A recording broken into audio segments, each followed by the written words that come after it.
अस्सलाम वालेकुम दोस्तों पांच जुमेरा की आउटर वॉल तो बन रही थी, लेकिन शेख को इसके अंदर लग्जरी विलाज और होटल बनवाने थे, जिसमें हर विला के बाहर एक प्राइवेट बीच भी होना था। दोस्तों था तो ये एक सुहाना ख्वाब, लेकिन ये वर्कर के लिए एक बहुत बुरा ख्वाब साबित हुआ। दोस्तों आप लोगों ने इसके पार्ट 1 में देखा कि इंजीनियर ने कौन कौन से चैलेंजेस से निपट के इसको इतना कंप्लीट किया, लेकिन अब आप इसके पार्ट 2 में इसके आगे के चैलेंजेस के बारे में जानेंगे।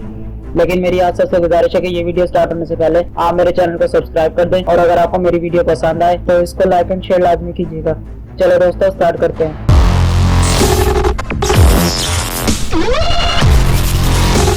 दोस्तों ये असल में बनाया तो जा रहा था कि दुबई की कोस्ट लाइन को बढ़ाया जा सके, क्योंकि दुबई की टोटल कोस्ट लाइन 70 किलोमीटर के एरिया पर फैली हुई थी, लेकिन शेख ने इसको 124 स्क्वायर किलोमीटर तक फैलाने का फैसला किया था, और इसी मकसद के लिए पांच जुमेरा को बनाया जा रहा था। और दोस्तों इसको समुद्री लहरों से बचाने के लिए इसके इर्द गिर्द एक आउटर वॉल भी बनाई जानी थी। और दोस्तों 99 लाख पत्थर मंगवा तो लिए गए थे, और पत्थरों की एक्यूरेंसी निकालने के लिए स्कूबा डाइवर पानी के अंदर 30 मीटर तक जाते थे, और फिर इसको चेक करने के बाद बाहर बैठे इंजीनियर्स को ओके का सिग्नल देते थे। दोस्तों अब बात करते हैं आगे के चैलेंजेस के बारे में। Challenge number 5। दोस्तों अभी पांच जुमेरा की कंस्ट्रक्शन को सिर्फ 6 ही महीने हुए थे, और इंजीनियर ने 4 किलोमीटर लंबा ब्रेक वाटर बना लिया था, लेकिन अभी 7 किलोमीटर लंबा ब्रेक वाटर बनाना अभी भी बाकी था।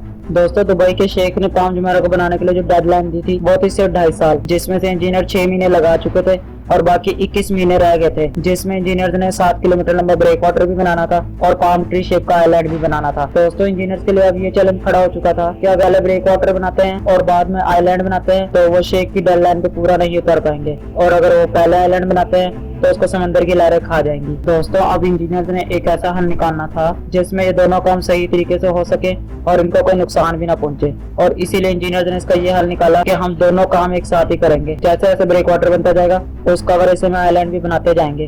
दोस्तों अभी इंजीनियर्स ने ये डिसीजन लिया ही था कि उनके ऊपर एक और मुसीबत आ गई। दोस्तों सर्दियों का मौसम आ चुका था, और सर्दियों के मौसम में अरेबियन गल्फ तेज हवाओं का निशाना बनता है, जिसे स्मॉल स्टॉर्म भी कहा जाता है। और दोस्तों ये समंदर की हवाएं इतनी खतरनाक हो जाती हैं कि इस टाइम समंदर में ट्रैवल भी नहीं किया जा सकता, और पाम जुमेरा का काम करने के लिए समंदर का पुरस्कून होना लाजमी था, और इसी वजह से अगले 2 महीने तक कंस्ट्रक्शन का काम होल्ड पे रहा। लेकिन इंजीनियर्स ने टाइम नहीं जाया किया, बल्कि और चैलेंजेस से निपटने का हल निकाल लिया। Challenge number 6। दोस्तों पाम जुमेरा के लिए जो रेत चाहिए थी वो 94 मिलियन क्यूबिक मीटर रेत थी, जो दुबई के रेगिस्तान में मौजूद नहीं थी। दोस्तों दुबई में रेत की तो कमी नहीं है, लेकिन दोस्तों रेगिस्तान की रेत बहुत ज्यादा हल्की होती है और वो पानी में बहुत आसानी से घुल सकती है, और इस रेत से अगर इतने बड़े आइलैंड को बनाया गया तो वो एक ही झटके में खत्म हो सकता है। और दोस्तों इस पूरे आइलैंड में लगने वाली रेत का वजन भी 1.5 करोड़ टन होना था। अब दोस्तों इंजीनियर के लिए एक ऐसा चैलेंज था कि जिसमें उनको एक ऐसी रेत चाहिए थी जो पानी में घुले नहीं बल्कि पानी में मजबूती से खड़ी हो सके, और दोस्तों वो रेत दुबई के समंदर के बॉटम में मौजूद थी।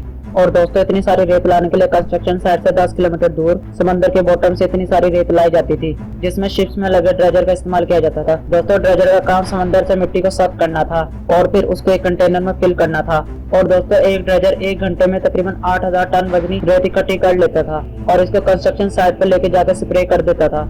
लेकिन दोस्तों इस सारे प्रोसेस में तकरीबन 4 घंटे लगते थे। और दोस्तों अगर इसी स्पीड से काम चलता रहा, जिसमें एक ड्रेजर भी 12-12 घंटे काम करता रहा, तो 1.5 करोड़ टन रेत को लाने में 2 साल लग जाएंगे, और इंजीनियर्स के पास इतना ज्यादा टाइम था ही कहाँ। इसलिए इंजीनियर्स ने कई सारे ड्रेजर एक ही वक्त पे काम पे लगा दिए। दोस्तों ड्रेजर के जरिए रेत को साफ करना और फिर उसको कंस्ट्रक्शन साइट पे जाके स्प्रे करना, इस पूरे अमल को ट्रेन बोइंग कहा जाता था।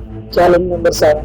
दोस्तों ये इतना आसान भी नहीं था दोस्तों, क्योंकि पांच जुमेरा में सिर्फ एक ही लाइन सीधी थी, बाकी सारी कर्व थी, और इंजीनियर से तुक्के से डिजाइन बना रहे थे, और अगर थोड़ी सी भी गलती हो गई तो ना सिर्फ डिजाइन बिगड़ेगा बल्कि पैसा और वक्त भी बहुत ज्यादा जाया होगा। दोस्तों इस मसले से निपटने के लिए इंजीनियर्स ने जमीन से 650 किलोमीटर ऊपर सैटेलाइट की मदद ली। जी हाँ दोस्तों, सैटेलाइट की मदद से पांच जुमेरा की पिक्स ली गई, जिससे पता चला कि इंजीनियर्स ने जो अब तक काम किया है और बिल्कुल सही जा रहा है। दोस्तों क्योंकि ड्रेजर तुक्के से ही रेन पॉइंट के जरिए पाम जुमेरा की शेप बना रहा था, और ये काम बहुत ज्यादा मुश्किल था, और इस मसले से निपटने के लिए इंजीनियर्स ने जीपीएस टेक्नोलॉजी का इस्तेमाल किया।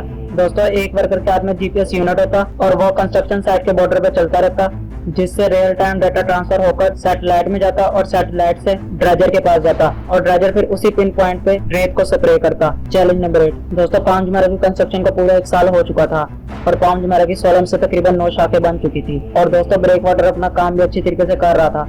वो समुद्री लहरों को स्लो तो कर रहा था, लेकिन इसकी वजह से पानी का बहाव रुक चुका था, क्योंकि दोस्तों पाम जुमेरा का जो अंदर वाली साइड थी वहाँ पे पानी नहीं पहुँच पा रहा था, जिसकी वजह से पानी बदबूदार और मैला हो चुका था। और अगर इस मसले का कोई हल ना निकाला गया तो शेख का ये पूरा प्रोजेक्ट फ्लॉप हो जाएगा। और दोस्तों फिर इंजीनियर्स ने पाम जुमेरा में थोड़ी सी चेंजिंग की। दोस्तों इंजीनियर्स ने पाम जुमेरा के ब्रेक वाटर को 2 जगह से तोड़ दिया, जिसकी वजह से पानी एक साइड से एंटर होता और दूसरी साइड से बाहर निकलता।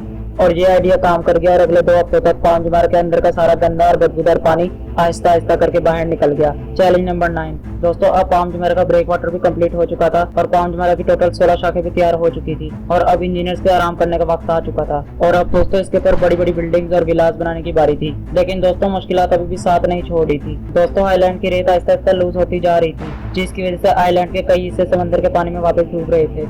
और दोस्तों अभी तो शेख को इसके ऊपर मेटल रोड और हजारों बिल्डिंग्स बनानी थी, जिसके लिए ठोस जमीन का होना बहुत ज्यादा जरूरी था। दोस्तों ये मसला फिर से इंजीनियर के गले पड़ चुका था और एक बार फिर से सारे काम को होल्ड पर रख दिया गया। और दोस्तों इस मसले का हल निकालना भी बहुत ज्यादा जरूरी था, क्योंकि पूरी दुनिया की नजर इसी प्रोजेक्ट के ऊपर पड़ी हुई थी और इसमें शेख की इज्जत का भी सवाल था। दोस्तों एक ये मसला था और इसके साथ एक और बहुत बड़ा मसला था। दोस्तों दुबई जियोग्राफिकल लोकेशन के मुताबिक अर्थक्वेक जोन के बहुत ज्यादा करीब था, क्योंकि दोस्तों पाम जुमेरा की रेत पहले ही कॉम्पैक्ट नहीं थी और अगर कोई अर्थक्वेक आया तो समंदर में ये आइलैंड इसी तरह घुल जाएगा जिस तरह ये रेत पानी में घुली है। दोस्तों इस मसले से निपटने का सिर्फ एक ही हल था और वो ये था कि पाम जुमेरा की रेत को जमीन में 12 मीटर तक कॉम्पैक्ट किया जाए, जबकि नॉर्मल रोड रोलर से 6 मीटर की गहराई तक की रेत को कॉम्पैक्ट कर सकता है। और दोस्तों फिर इस मसले से निपटने के लिए इंजीनियर्स ने नया तरीका अपनाया। फिर दोस्तों इंजीनियर्स ने हाइड्रोलिक ड्रिल मंगवाई, जिसके जरिए वो जमीन में सुराख करके एक वाइब्रेशन पैदा करते और रेत आपस में कॉम्पैक्ट होकर एक सॉलिड सरफेस बनाती। दोस्तों ये तरीका बहुत अच्छी तरीके से काम कर रहा था और फिर इसी तरह 2.5 लाख सुराख करके वाइब्रेशन पैदा करके पूरे 5 स्क्वायर किलोमीटर के एरिया पे फैले पाम जुमेरा आइलैंड के सरफेस को सॉलिड कर लिया गया। दोस्तों हैरत अंगेज तौर पर ये प्रोजेक्ट 7 सालों में कंप्लीट होना था, लेकिन 40,000 वर्कर्स की मदद से ये सिर्फ 3 सालों में कंप्लीट हो गया और एक न्यू वर्ल्ड रिकॉर्ड कायम कर लिया गया। जनवरी 2009 को पाम जुमेरा की सारी बिल्डिंग्स कंप्लीट करने के बाद इसको आम पब्लिक के लिए ओपन कर दिया गया। तो दोस्तों ये थी आज की वीडियो। पसंद आए तो इसको लाइक एंड शेयर लाजमी कीजिएगा। चलो मिलते हैं एक अगली शानदार वीडियो में, तब तक के लिए अल्लाह हाफिज।